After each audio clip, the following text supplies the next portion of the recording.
I wish I'd had more time to reflect beforehand, but a lot of my job is reflection, so I'm sure we'll end up having a good Yeah. conversation. I'm sure that's true. I'm sure a lot of your job is just kind of reflecting on the state of the world. And there's nothing, I'm sure, like that's out of left field for you. The first question, though, that I ask all of my podcast guests is a bit unconventional. It's, how has your faith in however you think about or conceptualize the word faith shaped who you are and what you do in the world? Wow. Okay. Yeah, surprising first one. Well, so you're catching me at an interesting time. I've been thinking a lot. My academic background was philosophy, and I've been thinking about it and talking to philosophers recently because I'm trying to work through some things. But faith and philosophy are not the same thing. And I grew up in Ireland in a context where I got a very good experience of how a faith life can not just enrich a person's journey, but make the world better. I had a positive experience with it. So even though I personally had a positive experience, I spent 5 years in a monastic space through high school with Benedictines, and it was very positive. I was impressed by them and their spirituality and their depth. Over time, as I became more politicized in Ireland and recognized how the Catholic Church was functioning and how it was shaping Irish culture, and in my own philosophical inquiry, I first lost the visceral faith, but I also became intellectually driven to sort of answer questions for myself in a different way, and became an atheist. So at the risk of sounding terrible, some of my best friends are still people who have deep faith lives. And I'm so impressed with them and at some level envious of them for that very healthy conversation that they seem to be having with their version. But I'm personally, I don't believe that there is a monotheistic person out there. And I am more motivated to name and challenge the harm done by structured religions as a human rights activist. A lot of that came to me through a gendered look at issues of human rights in the Irish context. So I'm very proud now that Ireland has a right to abortion, that it has equality of marriage, but I also recognize that there are still people. I'm in the middle of reading Bono's autobiography, and I think faith has enhanced his life in really interesting ways. I had no idea how deeply he practiced, and I think I'm not always a fan of him. I think he can be a little sanctimonious sometimes, but I think what he shows in the book is that he's reflective about that and his own power, and is a deeply thoughtful person. And I came away so far really impressed with both him and how he practices his faith life. So that's a more complicated answer than you were looking for, but no, that's a really interesting answer. I'm curious how you reconcile all the darkness that you see in the world with being an atheist. Reconcile it is actually, I would have said it's harder to reconcile the fact that there's some intentional being that has a code of values and engages in some way with humanity, and more than 10,000 kids have died in Gaza. Like, I can't reconcile those two facts. I think the beginning of a moral journey probably starts with a serious conversation about which of these is your starting point. I think if you choose the path of, or whether you choose or it's forced on you, the path of saying there's no higher intentional order that is engaging or intervening or relevant, it starts you on a moral path that probably is going to take you into a different, not always, but take you into a different way of looking at the world than a faith-based approach. Not always. For me, the world of human rights And the journey that the United States has been on in human rights actually was a natural consequence of seeing myself as an atheist. Again, I just want to say, I've spent a lot of time in very religious countries, not just Ireland and the United States, which are, when I was growing up, the two outliers. When you charted wealth and religion, there was this really interesting pattern that the more secular a society became, the wealthier it became, except for two countries, the United States and Ireland, which were both very religious and very wealthy increasingly. So they were sort of outliers sitting there. I said, wow, I've spent most of my life in those spaces. But I also spent 5 years in Afghanistan, and I lived in East Africa for a long time, where there are literally more churches than NGOs, and that is saying something because there's a lot of NGOs. But if you want to really get rich, those are the two ways in Africa you can do it: form a church or form an NGO, and you see that pattern. But anyway, I think a commitment to human rights is a natural consequence of trying to think through.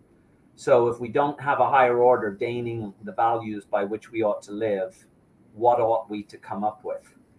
And I think you end up in one incarnation or another with something like human rights.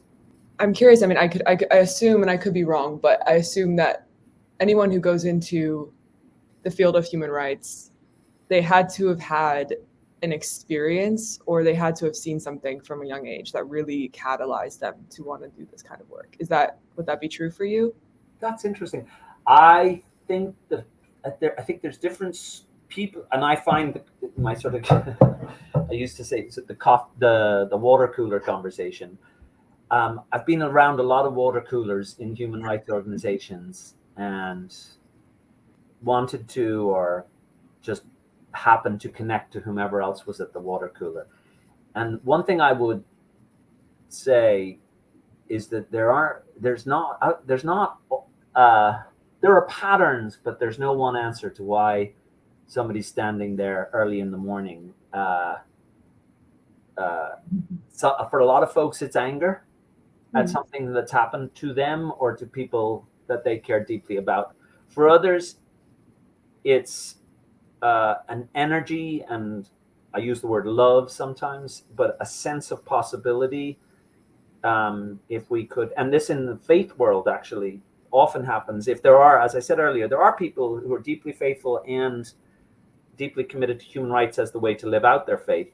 And it's because this notion that it's a sort of a natural law rather than legalistic notion, that we all have deep within us a value, an essence that ought to be valued and respected by others. And what human rights is for many of those people is the unpacking of the different parts of that value, the conditions. I've always talked about them as the conditions for living with dignity, not the guarantees of dignity, not the practice of dignity, but the conditions in which dignity is possible. So enough space to speak freely, to think freely, to feed yourself, to get enough health care, to marry whom you want, and so on. I think people come to it from different places, and I do think there are often early experiences. I mean, just at the risk of psychobabble, for me, I grew up as a kid. My father was an NGO worker actually, and then went to work for a company, but grew up all over the place in Cambodia and the Congo and Nigeria and Kenya, and so came back to Ireland as a 7 or 8 year old. I can't remember which. Everybody was white and looked the same and seemed to be in a club that I wasn't a part of. And I remember sort of wanting to be part of that club, but also thinking it all felt a little homogenous. And especially then, as I got more exposed to the, in my view, pretty sinister parts of the Irish Catholic culture, where people would say to me when I'd ask questions, well, why is it that way, Ash? Or we don't need to explain that. That's just the way we do things. Or I don't need to tell you who makes the rules. That just sort of gets sorted out in other spaces. And I had a deep suspicion of all of that. And I looked at the United States and I looked out at the world and I said, well, they seem to distrust sort of secretly collected power and want to have checks and balances and institutions and rule of law. And I loved, and they seem to be a country of immigrants where everybody comes from everywhere, and you get that chance. And it just, that was that notion of I'm a little bit of an ideologue, which is why personally now I'm so disappointed. I imagine the United States as this sort of guardian of a set of sort of identity values, that we all start from a place of that we should be given an equal chance to live a dignified life. That's not how I felt about Ireland. So that was I think I came to human rights partly from that experience. I mean, to be a little more political about it, just one more thing, which, to be honest with you, also as a white man who grew up when I did, I was born in '63. So, and I sort of came into adulthood and activism at a period of time where people were starting to question identity, social identity, and the sources of unspoken privilege. And, I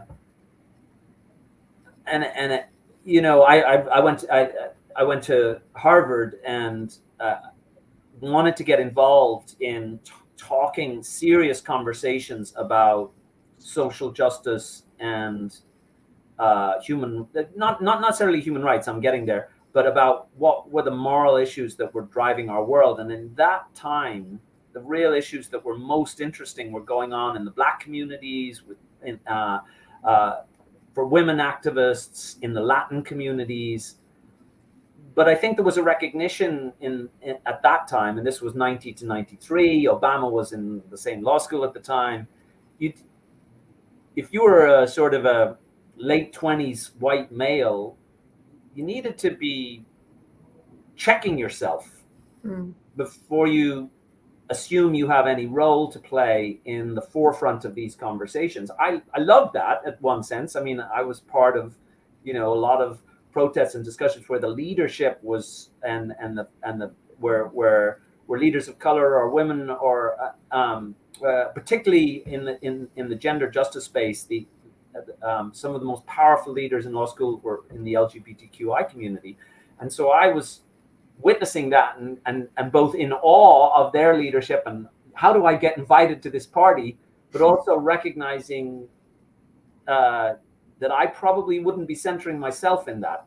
And then there was the human rights world, which at some level was pretty inclusive of all of that, because we were like, I mean, it sounds really parochial, but if you looked at the various journals that you could work on or in law school, I ended up being the editor of the Human Rights Journal. And I think that it probably was to do with the fact that it was a club I could be a part of. I still wanted to be part of a diverse group of people, but I think that that's probably something. There's something about human rights that welcomes everybody, and in a world where white men have not really understood how they need to check their power, human rights offered them a chance to go on a journey around that without saying you're not even allowed into the party in the first place. There's something in there. I don't feel fully comfortable saying that because I think the treasure of being in a progressive organization and community now is I really don't just I mean, I almost have an anathema reaction to being. I won't be on panels with all white men. I don't like being in rooms with all white men where it's like, what the hell is going on here? Yeah. So I want to be in a diverse world, and I don't necessarily need to be a leader in that space, but I do want to be part of the conversation. Yeah, I think about like the current state of our world and how human rights seems to be less and less of a priority in so many places. How do you like prioritize the countries and the issues to work on? First, I think your premise is fair. It is less relevant, it's less powerful, and it's less accepted. Right now, the way that we're picking issues in part is because we're looking for the proving grounds to defend it, even as an idea. So, there's a fairly classic telling of the history of human rights, which is almost immediately from after there was a consensus around what all the rights were, there was an ideological division between which were more important, with the United States refusing to accept that economic and social rights were legal rights that could be enforced and had a socialist ideology behind them, and therefore wouldn't sign the convention with respect to that. And at the same time, the Eastern Bloc, as it used to be called, refusing to sign on to the conventions on civil and political rights and saying that they were subsidiary to guaranteeing economic rights. And that battle has gone on.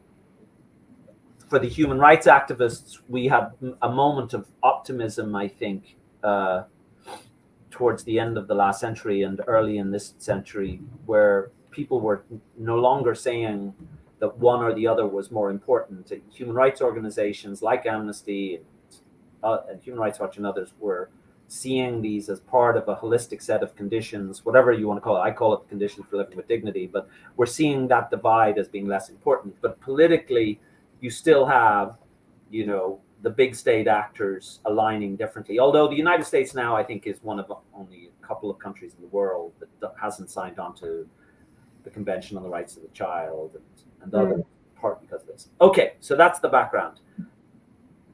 Then what's happened in recent times, and this is so disturbing for us at Amnesty, for the United States not to uphold human rights as a central driver in holding its allies accountable means that damage is not only done in contexts like Saudi Arabia to women, where even though they're oppressing a huge part of their population, President Biden is fist bumping Mohammed bin Salman. And then, of course, what's going on now in Israel and Gaza, where the United States has not applied a human rights standard to what's going on. It's applied a interest standard and how do we treat our friends standard, regardless of what they do. I mean, and the fact that Biden has been so slow to publicly criticize the Netanyahu government has not just done harm to people in Gaza, it has done untold damage to the whole world of enforcing human rights through a respect for institutions and values. So when you ask me a pretty simple question, how do you decide where to focus on? Part of it is, okay, where can we do the most good for specific individuals, and where, if we take on an issue, will fighting that issue fight the larger issue of protecting human rights as a way to drive principled foreign policy. For now, that's the answer, but it's also about any other things.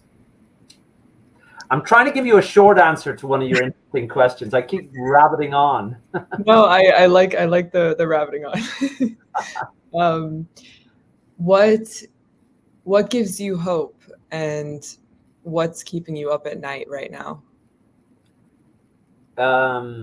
What gives me hope is a confidence that the core idea is as salient as ever, and the connectivity that people have for each other across borders and boundaries and identities to express that. So amazing amounts of solidarity for people in vulnerability, whether it's Afghanistan or Sudan, Gaza, Israel.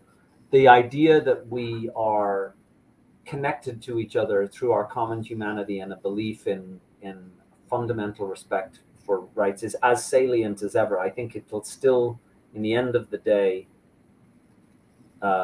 shape the long-term politics of our world. I'm still an optimist in that way. What keeps me up at night are the missed opportunities to move that forward. One, meaning when politicians play short-term and expedient games that lose the chance to do values-based leadership. One. Two, the scale of harm that is, the scale of harm that is happening to particular communities. Like, I go to sleep and wake up looking at what's on the news, and what's on the news right now is pretty horrific in terms of unnecessary human caused suffering of individuals, and a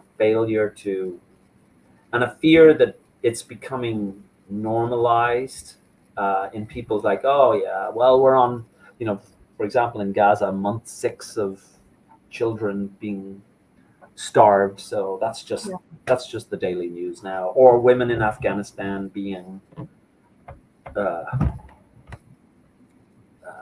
facing all manner of rights deprivations. And I think what's particularly hard in that context, from having lived there, is the relative reality that they had been incredibly brave in stepping out and forth in their lives, and then to feel this return to darkness. Pretty hard. Honestly, what keeps me up at night a lot is Amnesty itself. And although I have to say I sleep okay, but these are my thoughts. I have to. You can't do this work, and I unfortunately have to tell my colleagues to do whatever it takes to sleep well too, because a lot of them are worried about where we are. But just Amnesty being our best selves in this moment, we're always a work in progress. I'm very proud of Amnesty and the organization we are, but we're not a hierarchical command and control world where decisions get made from the top. And we are a membership driven organization. Our board is all members. I'm very proud of that. We have 240,000 fee paying members around the country. Not all of them are vested in changing Amnesty, but a good number are. And just managing our sort of, I sometimes borrow the Churchillian saying, the way that Amnesty's organized is the worst idea you could possibly have, except for any other idea. You've mentioned Gaza several times. Everyone right now feels like they're focused on the now, rightly so, because Israel hasn't ceased fire.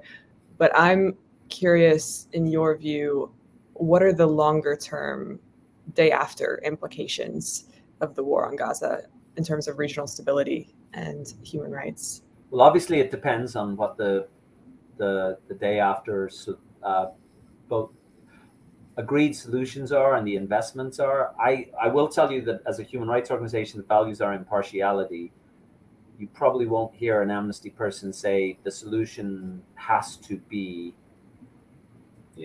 one state or two state, or I don't think we will get there. But I will say that what's emerging for us is there are a set of fundamental principles that have to drive any way forward that is going to lead to lasting peace and security. And probably the two things that are top of mind for us in terms of the way forward, well, let's say three things. The first principle will be something around that it has to, in the end of the day, be a solution driven by the ultimate protagonists in the context, meaning Jewish Israelis and Palestinians. They have to reach an agreement in which they have the primary agency. Otherwise, it won't hold. Secondly, as a human rights organization, and even if I wasn't at Amnesty, I don't believe any lasting solution will deliver stability to the region and the world if it creates tiers of human rights enjoyment. It has to guarantee, at the very minimum, a pathway to full enjoyment of all human rights for all people in the region. And I don't think you'll ever see a human rights organization say this solution is great, even though it concedes there needs to be tiers.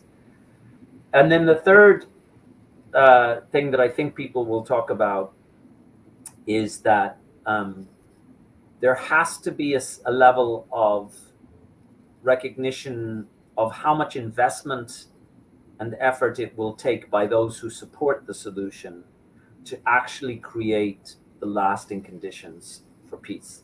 I was listening to a show the other day. I probably shouldn't.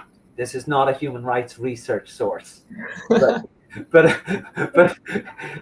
John Stewart noted in one of his diatribes that Saudi Arabia has spent more money on Phil Mickelson as a golfer than they have in supporting Palestinians. Wow. In the context, more than 200 million. And as long as facts like that can be trotted out, like if you want a regional solution and you want the community in the region to drive some level of stability, we cannot, I mean, even recovering Gaza to the open air prison that it was on October 6th of last year is going to take billions of dollars. And nobody thinks that that is the goal. Like, let's go back there. So what would it take if everybody is in agreement that the path to stability is an environment in which everybody has the economic, social, working, trading, and educational and health rights to live, and probably most importantly for those populations at the moment, security rights to know that everything they're building is not going to fall apart as soon as there's one infraction by some crazy extremist on one side or the other. Yeah. The level of investment that will take, and yes, it needs to come from the region in part, but it also, and it won't be done by humanitarian band-aids. I'm very impressed with a lot of the work that the humanitarian organizations have done, and I think folks like USAID and others are stepping up now with some good ideas just to save lives and get them through the moment. But anybody who pretends that that is anything more than necessary and certainly not sufficient is fooling themselves and nobody else. Mm-hmm. You've advised presidents of countries before. If you were sitting down with President Biden right now, what would you want to say to him? I would want to say to him that the politics of today are not the politics of 30 years ago, and that he should listen better to where both the American people are and probably where his advisors are, because he's failing to see how the world has changed, including how the Democratic Party has changed and how politics has changed.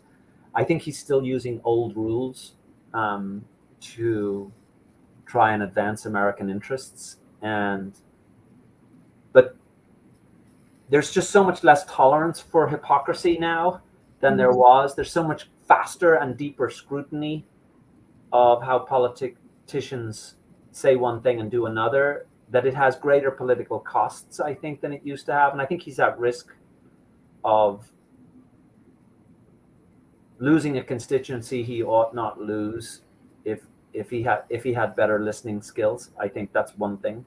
I think he has expressed I think he is a values-driven person, and I think he's expressed a lot of good values, particularly when he was campaigning. He talked about centering human rights in his foreign policy. The fact that he is not doing so in context after context is noticed, and I think is something that he should be reflecting on more, aligning his values and the respect he says he has for every individual everywhere with the consequences of the decisions he's making. And it's sort of going back to our earlier conversation. The world is not the old boys club that it once was, and probably where he learned his foreign policy way of working.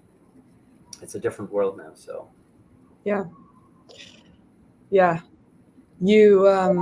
You mentioned that you worked and lived in Afghanistan for 5 years, and you were an advisor to the president of Afghanistan at one point, right?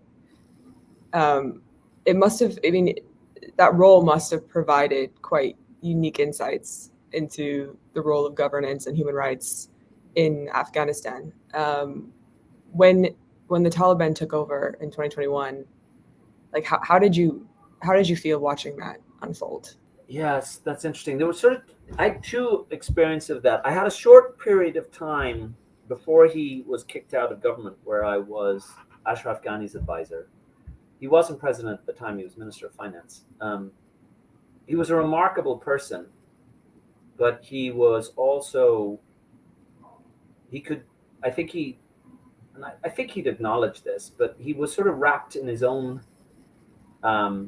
vision for how the country ought to be, and realized that he was a technocrat first and needed to become a politician. And this was before he had really embraced the fact that he was going to become the president of the country. But he was a technician and came out of the World Bank many years, and usually the smartest person in the room. And he had to realize that that's not what gets you votes.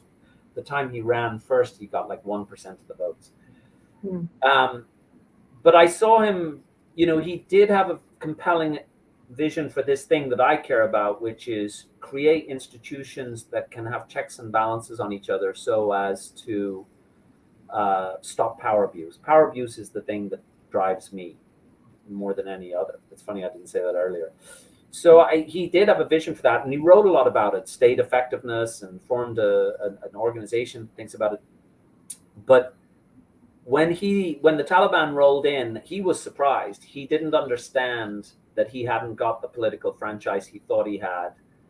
And the US, all the promises that the US and he had made to themselves and each other about building up this bulwark against the Taliban, completely misunderstood the politics in the country. And I sort of found myself thinking, sadly, that he'd never really listened to what people, to the transaction that was in the minds of most Afghans. In the end of the day, the fact that it was essentially, in many respects, a non-violent coup. I mean, here was the United States, the most powerful military in the world, had invested for the guts of 2 decades in building out a military force of 300,000 people that were supposedly the bulwark against the Taliban, and it folded in 5 minutes. It just disappeared, and with barely a shot fired. And it just brought home the fact that when the Taliban rolled into villages, people were like, yeah, your offer is better than that offer, because I'm certainly not willing to die for that offer. So that was one experience. I just felt sad that the development enterprise of state building and convincing people that their future lay in an internationally supported model of strong institutions that didn't abuse power. You know, it was the last big experiment of that nature, and it failed. And that's really sad, because I wanted to be part of that idea that you could actually start from a very low base and build the institutions that people would trust, so that men of violence, and it is usually men of violence, would not be able to walk in with a gun and say, yeah, enough of that, we're now back. So that was one experience. The other experience was working in Karzai's office in his economic department to try, and we had all this money coming into Afghanistan. And I worked first in the Ministry of Finance for Ghani's successor, and then over in Karzai's office, trying to do the national strategic plan. And that idea was, if you get all this money that the donors are giving, and you don't have it be stolen and wasted, you could actually use this injection of finance to help build that society, which has enough healthcare, women's rights, education, voting rights, that people will bet on it. And, you know, I think a lot of great things were done. There were some great programs that really built. I mean, one program put block grants into 20,000 villages and stood up these village committees, which had women in them for the first time in their history, in 20,000 villages around the country. That's pretty cool. Billions of dollars spent, not a lot of it stolen.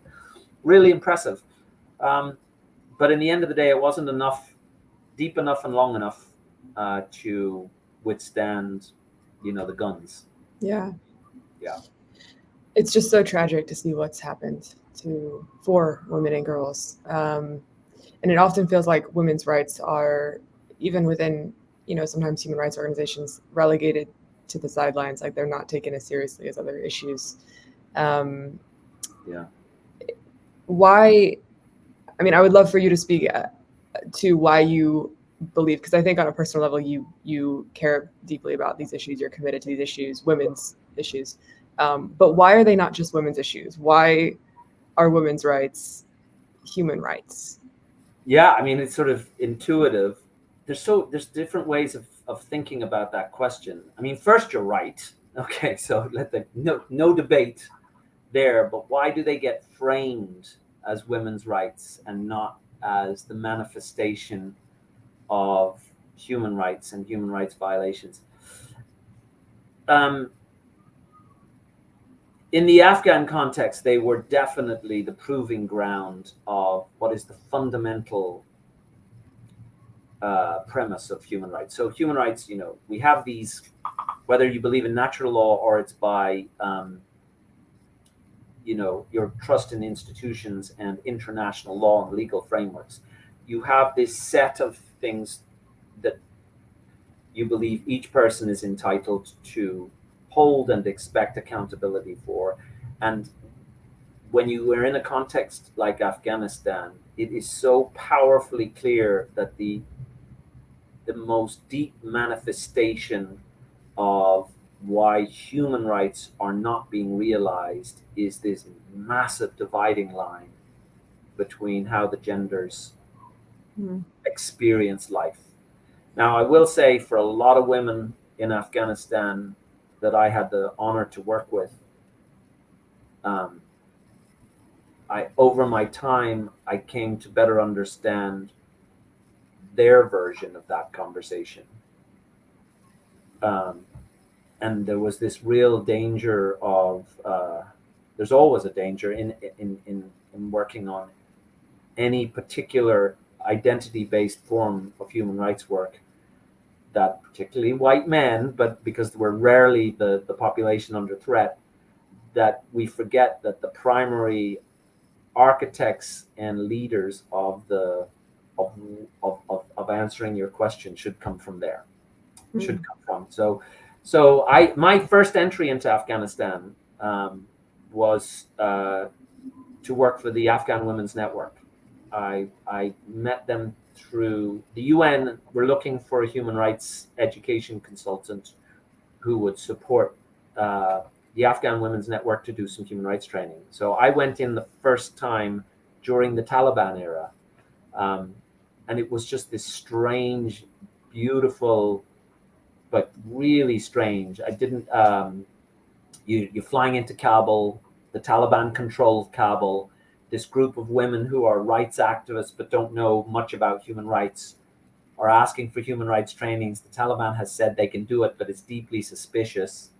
And we're sitting there, with this strangely I mean, for me, the Taliban was like this mystical force of evil at the time, standing in the room, watching us have these conversations as remarkable activists say, yeah, we want to do this.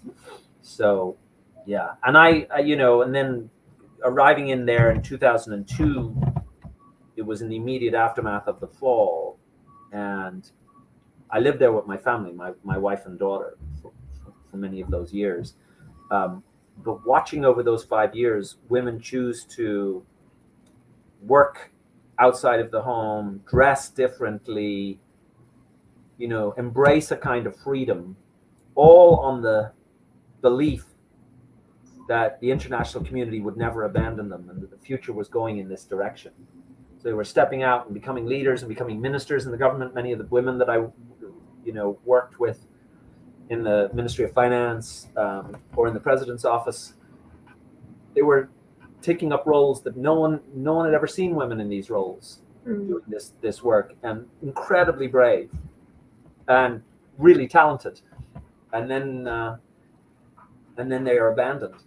And I also feel like it's not, I mean, I feel like globally women's rights are often sidelined and they aren't viewed as serious of an issue as, climate change or conflicts and crises. And yet all of these things are interlaced and they all impact one another, and women are obviously half the population. And how do you think about that and help people understand that?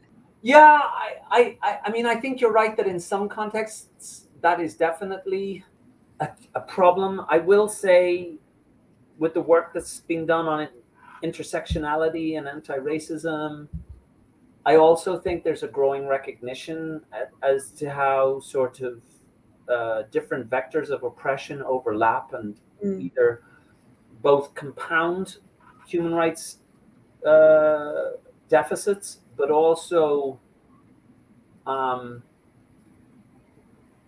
if you want to lift up an issue